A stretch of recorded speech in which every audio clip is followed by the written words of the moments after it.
Hello, my name is Kevin Anderson with the Avaya Serviceability Engineering team. This video is about configuring the call park service on the AS5300 with the provisioning client. In today's demo, we'll configure the call park service, assign the service to a domain, assign the service to a user, and remove the call park service that we provisioned. We'll be starting this demo with the provisioning client open. You can find detailed instructions in the Avaya Aura Application Server 5300 Release 2.0 using the provisioning client guide at the link shown. Now let's get started. I've just logged into the provisioning client, and the first thing that we need to do is configure our call park service.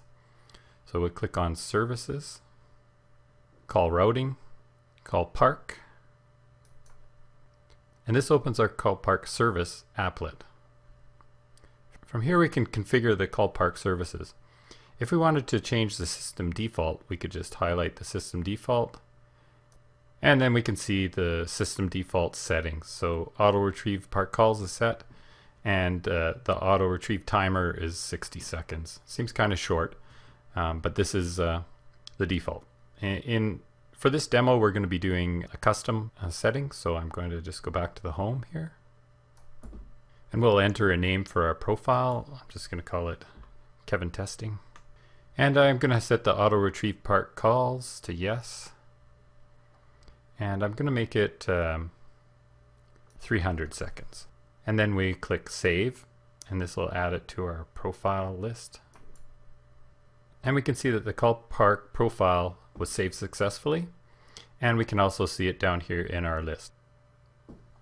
Now that we have our profile created, we need to assign it to a domain. So we'll click on the Assign Remove button, and this opens up our system profile selector. So we select an available domain, we just click on it, and we click on Copy.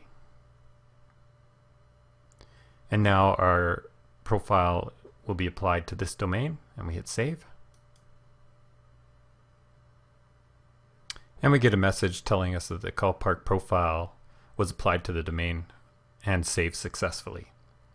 And what this means is that any users in that domain can use this call park profile as their primary call park settings. Now the next thing we need to do is apply the call park settings to a user. So we'll just do a quick search for a user. Click on Search. I'm going to search the DS2 auto SIP domain, and I'll just list everybody. And we'll use the SIP 1037 user. We'll just open up his profile. Click on Services. Scroll down to the call park. Click on the checkbox and click on Save.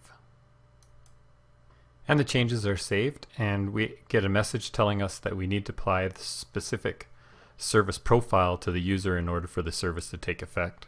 So what this is telling us is that we need to go back to our call park service and apply it to this user. So I open up Services, Call Routing, Call Park. And from the call park service, we want to click on User Data. And we want to find the user we were just looking at. Do a search for that. And now that the system's found the user that we were interested in, we select from our profile, we want to select the Kevin Testing Park profile. Click on Save. And we get a message that the call park user profile was assigned successfully. So now let's go back to our system profile.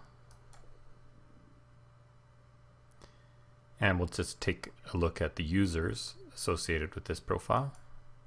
And we can indeed see that the SIP 1037 user has been assigned to the call park service. And we'll go back to the home, back to system profile. And the final thing that we need to do is remove our test profile from the system. Now, we would normally just click on Delete, but since we've already assigned this to a user and to a domain, we're going to get an error message telling us that we need to remove it all users, and we need to remove it from the domain first before we can delete it. So what we'll do is we'll remove the user first. So we just go to user data. And we already have the user in our search find, so we'll just leave it there.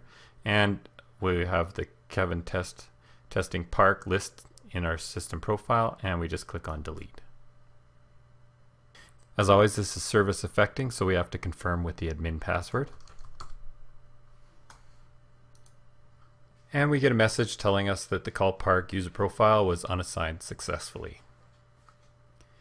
So now we can go and remove the call park profile from the domain. Click on the assign and remove. Select the domain in our selected domains and click on remove. Then click on save. And we can see from the message that the call park profile was removed from the domain successfully. And now all we have to do is delete the profile. Click on delete. And once again, this is service affecting action, and we need to confirm it with the admin password. And we get a message that the call park profile was deleted successfully. And that concludes our demo for today. Thank you for your time today. We hope this information was helpful.